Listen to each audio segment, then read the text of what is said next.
Three, two, one, go for it. Right. So welcome everyone to my first ever talk. The talk is named From Controls to Curiosity.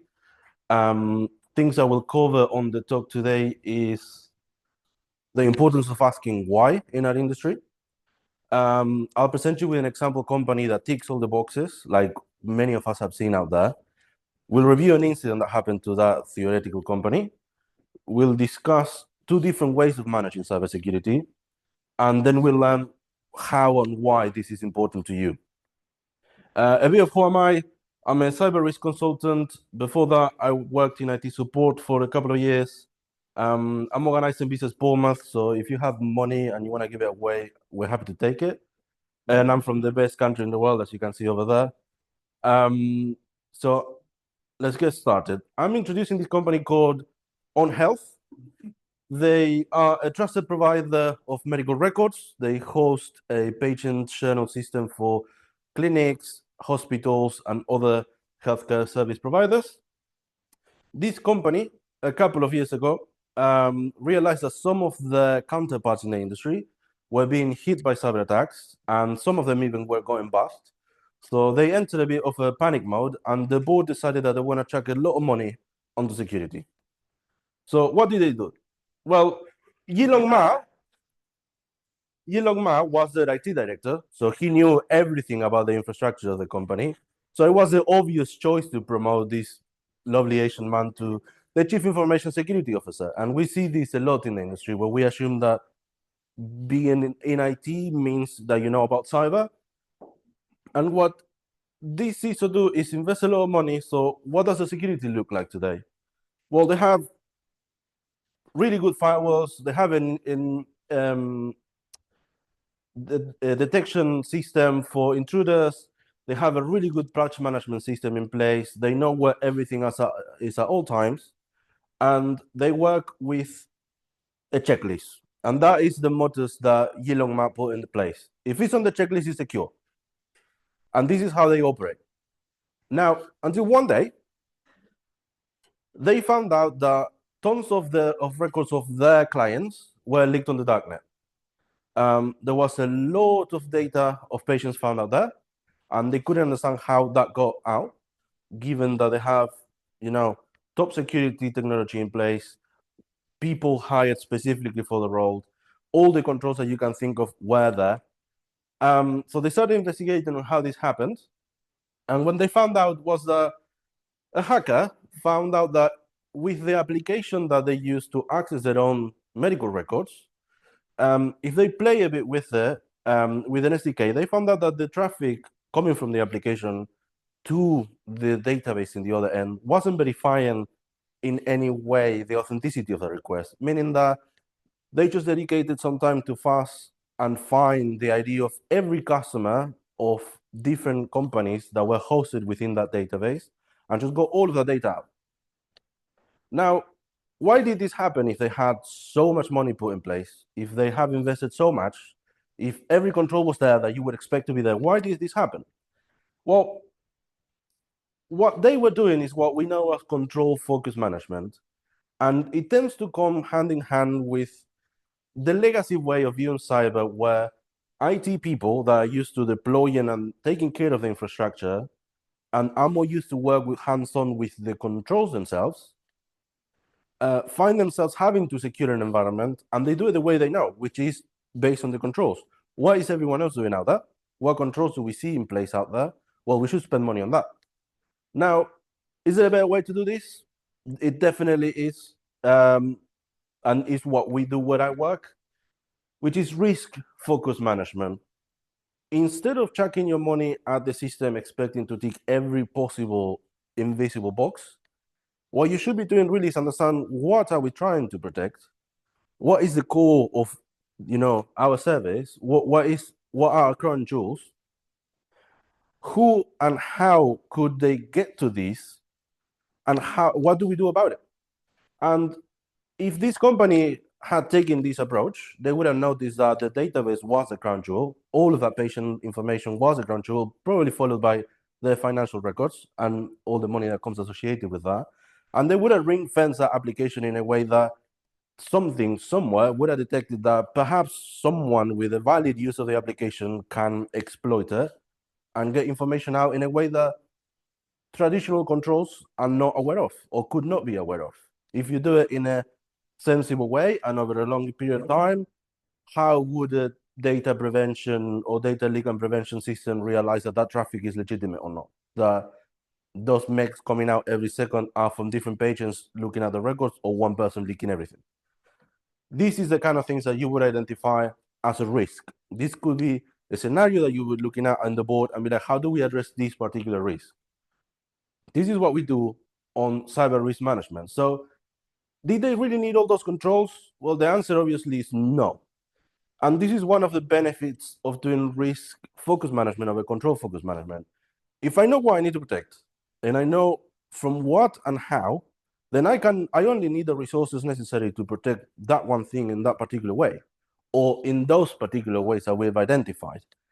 And that also gives us the ability to determine, well, if implementing a control to protect this risk costs me 50K a year, but I know because I've looked at it over 5 years that on a yearly basis, every time something happens, in that particular scenario, I only lose 5K. Why am I putting 50K towards something that only costs me 5K a year?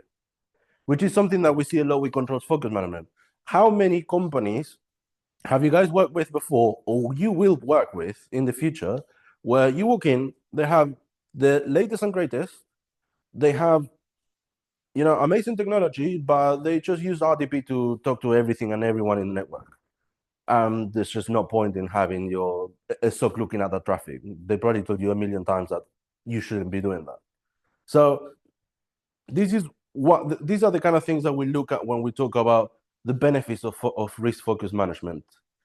Now, as I mentioned before, this will become better in terms of return of investment. You wouldn't be overspending because you know how much you estimate certain scenarios to cost you.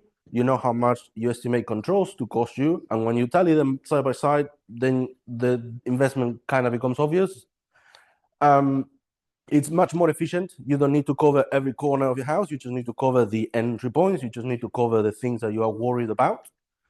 And this will align, and it tends to align better with the business needs. In order to do risk management or risk-focused cyber management, you really need to understand what the business is doing and how it's doing it and what the goals are, because your strategy needs to align with that.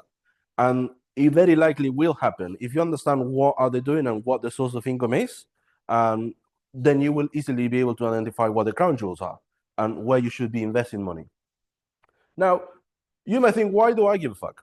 I am not a security manager. I don't want to be a security manager. I'm just a SOC analyst, or I just want to be a researcher or a pen tester. Like, why do I give a fuck? Well, let's look first at why they failed. They forgot to ask why. They had all the controls in place. They put everything that was there that they thought should have been there, but they never asked, why are we doing this? Why are we doing it this way? Why are we protecting these things and not others?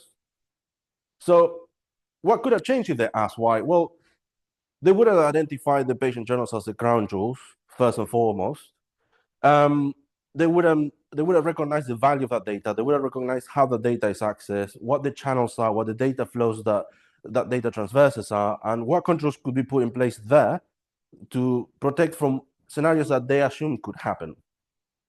So the next step that I want to jump on and why it matters to you is that it happens a lot, even when you work in operations, that you will find yourself in a lot of scenarios where an average analyst, an average pen tester will walk in your environment, will get DA in 20 minutes. They will give you a report where it says, this is how I got there, get fucked. And that adds no value to your company. Whereas a more advanced pen tester or someone that is thinking with these kind of things in mind, maybe they even didn't get DA in that company, but they found a database and they found a way to exfiltrate them. And they didn't need DA to hurt them. And that's what we see a lot nowadays on threat actors. It's happening a lot that threat actors are more and more aware of how regulation works and that they don't need to run somewhere the whole of your company. If they got that database and you don't pay them out, well, are you going to pay the data protection authority 4% of your yearly revenue? What's better? And they know that. That's the kind of things that threat actors nowadays are looking at. And they find, you see companies that find themselves in that extortion position where it's like, well, who do we pay?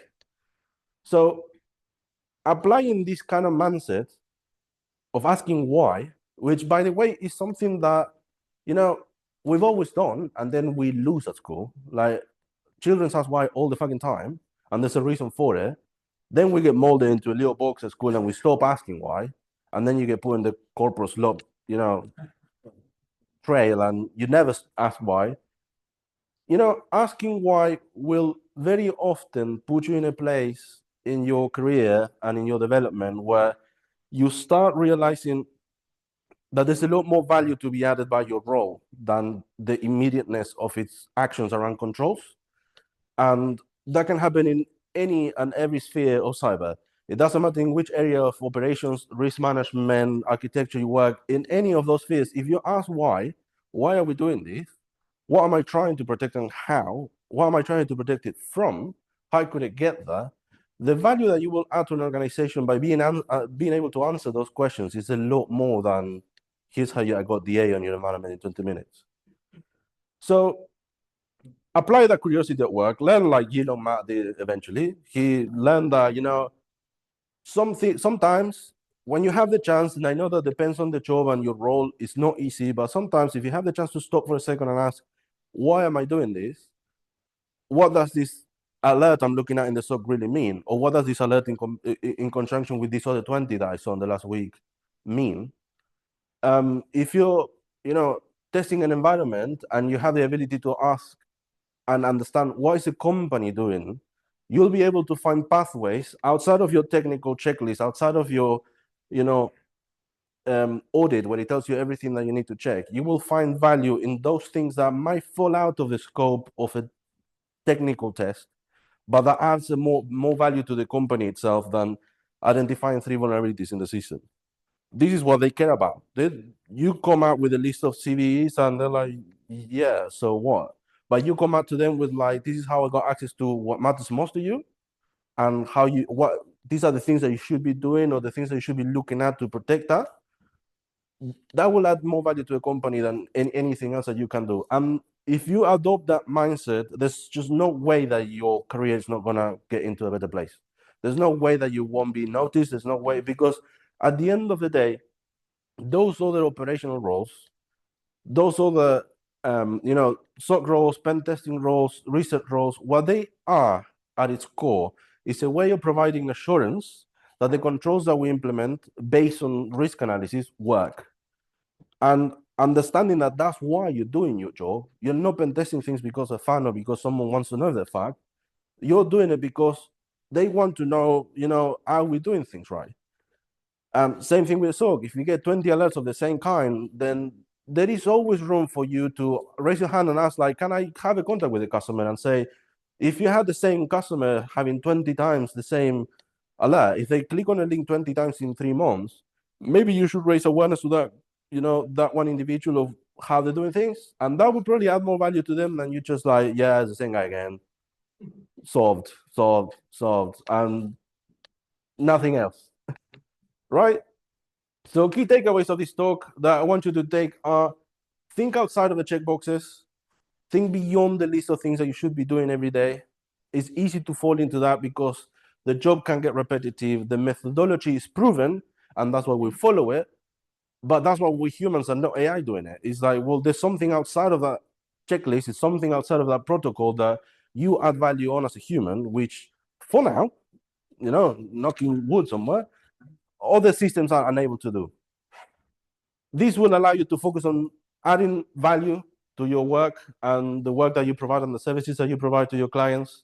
They will be much more thankful by this kind of insights sometimes than, your technical day-to-day. And this will help you accelerate your career for sure. And, it's something to really have into mind. So be more curious, be critical, be better. That's my recommendation. Regardless of what stage you are, regardless of what part of the industry you want to place yourself on, or where you want to be at in the future, these are the characteristics that make you a good cybersecurity professional, in my opinion. So I'll just drop the question there. what controls do you see sometimes in your organizations that you work for, that are always there and everyone always abides to them and nobody knows why? Nobody knows why this control is there. Like, why are we doing this thing? Why? It's not something that you might have an answer now, but it's something that if you take to your job and you start, asking that question, it might actually bring you some insight, or it might actually bring you some interesting questions that you can bring to your managers or your chain of command and improve processes. So that's it for my talk. Thank you. Any questions before I jump off?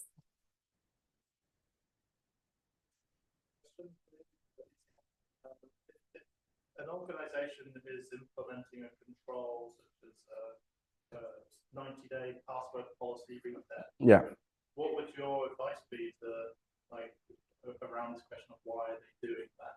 Do they still need to do it, or do they need to change? Right. So there's a thing there which is kind of falling onto that control focus perspective. There's no way I can answer that question without understanding how your business works. And that's what you should be doing. It's like, okay, cool, that's the control that you're doing, but where is that control? Who it applies for? Why you think you're doing it?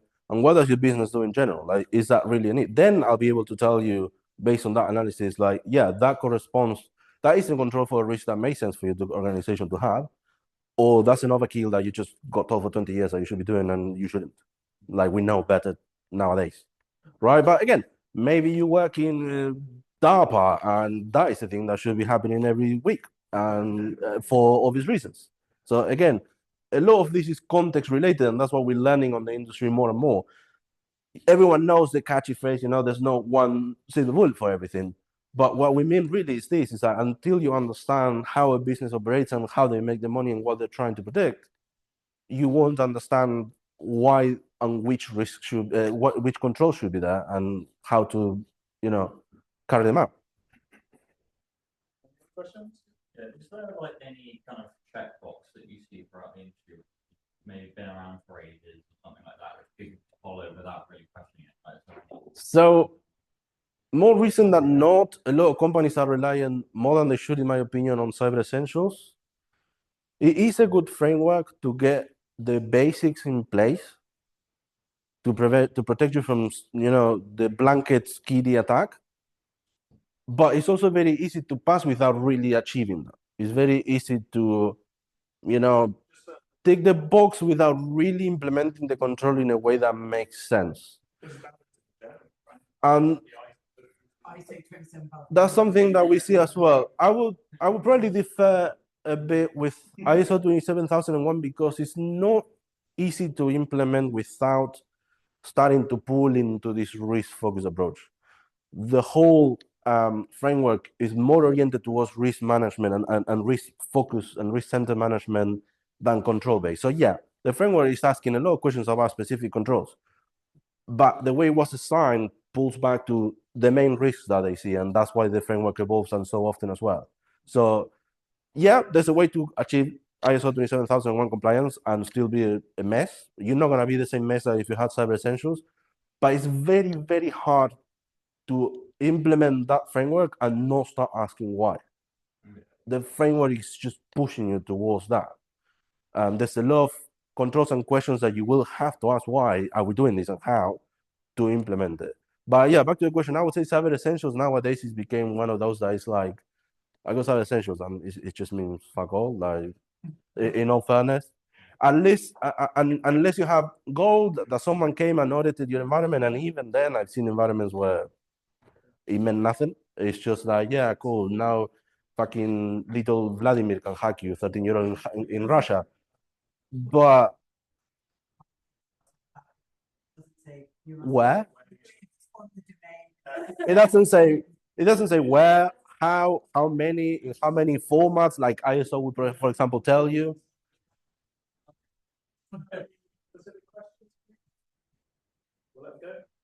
Right.